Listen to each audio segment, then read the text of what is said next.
Zee 24 तास एक पाऊल पुढे। ऐन दुष्काळामध्ये धुळवड साजरी करण्यावरून अडचणीत आलेले असतानाही संत म्हणून घेणारे आसाराम बापू आडमुठ्या भूमिकेवरती कायम राहिलेले आहेत। नवी मुंबईत साजऱ्या होणाऱ्या धुळवडीच्या कार्यक्रमाला झालेल्या विरोधानंतरही बापूंनी धुळवड साजरी केलेलीच आहे। सरकारच्या आदेशानंतर देखील नवी मुंबई मनपाने टँकरची परवानगी नाकारलेली होती। ठाण्यातून या धुळवडीसाठी पाणी आणण्यात आलं आणि बापूंची धुळवड साजरी झालीच।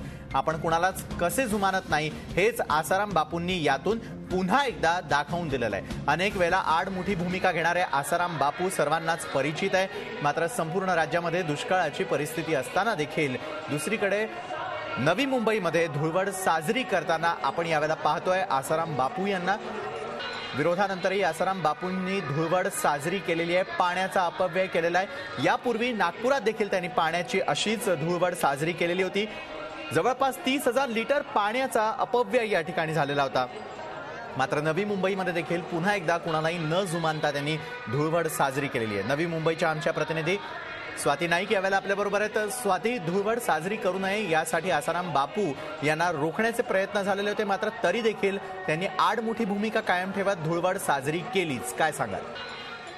हो निशाल, इकडचं सध्याचं चित्र आहे की आसाराम बापूंचं असं म्हणणं आहे की आम्ही धुळवड जे साजरी करतोय त्यात कोणताही वाईट गोष्ट नाही आहे। धुळवड साजरी करणे आणि आम्ही जे पाणी देतोय ते खूप चांगलं औषधी पाणी आहे असं त्यांचं म्हणणं आहे। आणि त्याच अनुषंगाने त्यांनी मंडपात बसलेले जे भक्तगण होते आपण बघू शकता की त्या भक्तगणांवरती त्यांनी पाण्याचे फवारे उडवलेले आहेत।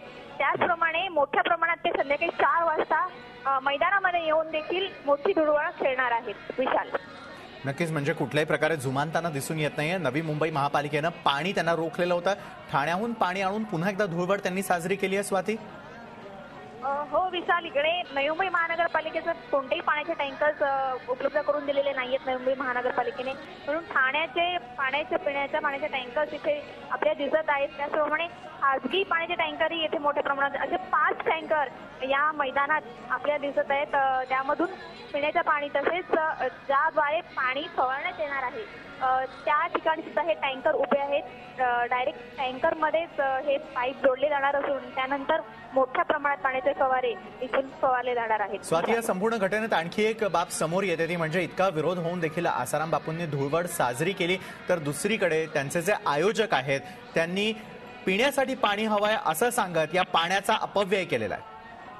नक्कीच, एकीकडे आपल्या महाराष्ट्रात खेडोपाड्यामध्ये पाणी नाहीये, लोक मळमळ भटकत आहेत, परंतु इथे मोठ्या प्रमाणात पाण्याचा अपव्यय सुरू आहे। 5 ते 6,000 पब्लिक भक्तगण इथे आलेले आहेत आणि त्यांच्या पिण्याच्या पाण्याची सोय म्हणून इथे त्यांनी पाण्याचे टँकर मागवले आहेत खरे, परंतु यातलंच काही पाणी हे धुळवडीसाठी वापरणार आहेत, जिथे पाणी त्याच्यामध्ये फुलांच्या पाकळ्या आणि रंग मिसळण्यात येणार आहे। नक्कीच, म्हणजे पुन्हा एकदा नवी मुंबईमध्ये आज पाणी जे आहे वाया घालण्याचा घाट जो आहे तो घातलेला आहे आसाराम बापू यांनी।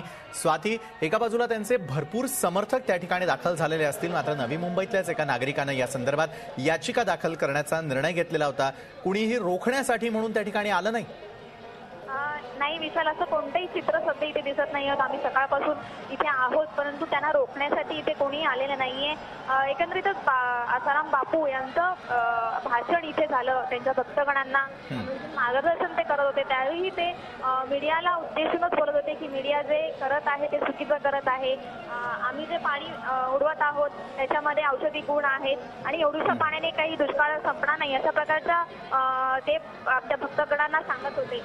म्हणजे स्वाती, आसाराम बापूंची जी मजल आहे पाणी वाया घालवण्यापर्यंतच नव्हे तर मीडियाला उद्देशून या ठिकाणी पाणी कसं औषधी आहे हे सांगण्याचा प्रयत्न ते करतायत। मात्र महाराष्ट्रातली जी जनता आहे पाण्यासाठी आसूसलेली आहे, पाणी मिळत नाहीये, मात्र तरी देखील धुळवड आपण अशा प्रकारे मनवणारच, पाणी वाया घालवणारच या निर्धारावरती आसाराम बापू सध्या ठाम असल्याचं दिसून येतं। वेळोवेळी या संदर्भातली माहिती आम्ही तुमच्याकडून घेत राहू। स्वाती, तुर्तास दिलेल्या माहितीसाठी धन्यवाद। काल आपण बघितलेलं होतं नागपूरमध्ये जवळपास 30,000 लिटर पाणी वाया घालवलेलं होतं आसाराम बापू आणि त्यांच्या समर्थकांनी, तर दुसरीकडे आज नवी मुंबईमध्ये देखील अशाच प्रकारे धुळवड त्यांनी साजरी केलेली आहे। ही धुळवड साजरी होऊ नये यासाठी म्हणून आधीच प्रयत्न केले गेलेले होते। नवी मुंबई महापालिकेतर्फे देखील पाणी जे आहे ते देणं नाकारण्यात आलेलं होतं, मात्र यावरती देखील तोडगा काढलेला आहे त्यांनी।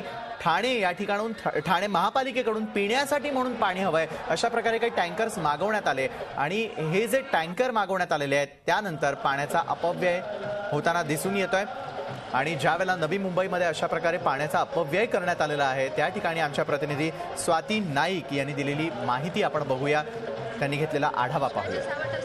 पाण्यासाठी महाराष्ट्रीय जनता वणवण भटकत आहे. असे असतानाही संत म्हणून घेणारे आसाराम बापू महाराष्ट्रात ठिकठिकाणी होलिकोत्सवाचा कार्यक्रम साजरा करत आहेत.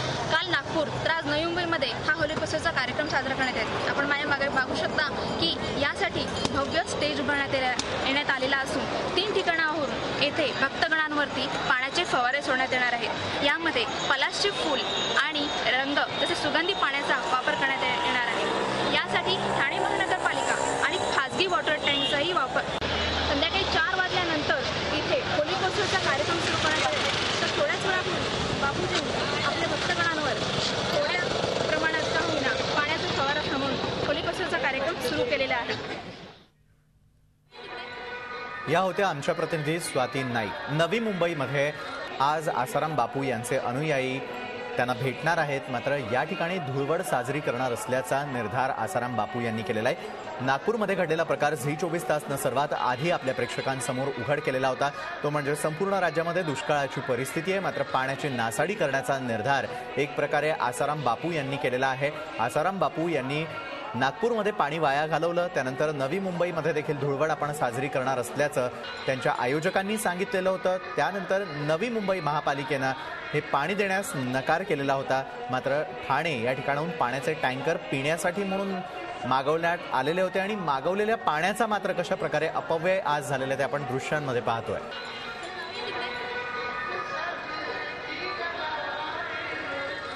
झी 24 तास एक पाऊल पुढे.